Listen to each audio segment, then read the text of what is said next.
কিন্তু আমাদের সাথে এরকম এরকম কলঙ্কিত ইতিহাস আমি কোনোদিন ভাবি নাই। এই দেশ আর হবে না কিছু এই দেশ। শিক্ষার্থী শিক্ষার্থী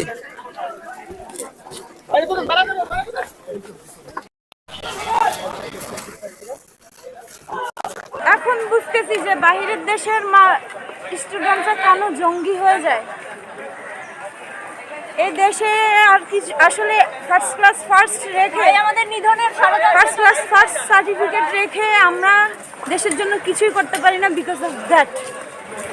ইনশাল্লাহ হয়তো সেপ্টেম্বর সেশনে আমিও দেশের বাইরে চলে যাব ইনশাল্লাহ। এছাড়া আর কিছুই করার নাই, এ দেশ আর হবে না কিছু এই দেশ।